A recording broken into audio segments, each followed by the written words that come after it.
is as close as your next prayer. Prayer is the weapon that God has given His children to wage war in the heavenlies. Church of Jesus Christ, stop whining about the attacks on your life by the prince of darkness and put on the whole armor of God in Ephesians 6. Attack, attack, and then attack again, and then attack again, and crush him and drive him out of your life. If it seems to be hopeless, pray, pray, pray, because God answers prayer. Moses prayed, and the sun was arrested in its courses by the hand of God as Joshua crushed the enemies of Israel. Elijah prayed, and forked tongues of fire laced across the heavens and consumed the sacrifice soaked with 12 barrels of water.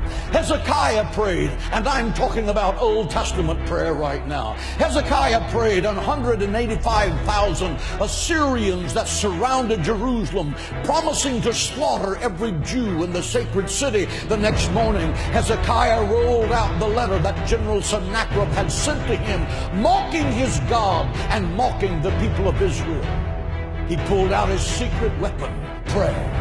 He laid that letter before the Lord and said, God, your honor is at stake. Let God arise and let his enemies be scattered. Your word said, he that keepeth Israel neither slumbers nor sleep. And that night, the death angel from heaven came and swept through the camp of the Assyrians. He smote the sentry standing at his post. He smote the infantry slumbering in their tents. He smote the generals as they made their battle plans to destroy the sacred city.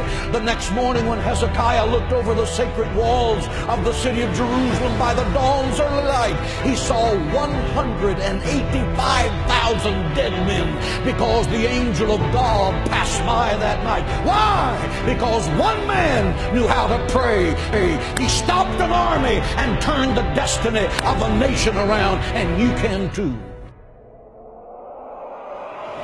Because Satan is a defeated foe. Christ has given you the keys of death, hell, and the grave. You are a child of God, and the royal blood of heaven is flowing in your veins. You are destined to be more than a conqueror through Christ. Think like it, act like it, and talk like it every day of your life. And believe that God can do the impossible. Jesus said, my house shall be called a house of prayer. If you want power with God, learn to pray. If you don't know how to pray, you will never be successful. I have preached the gospel of Jesus Christ for 44 years. I have preached in football stadiums packed with 75 to 80,000 people. I have preached in the beautiful cathedrals of Rome.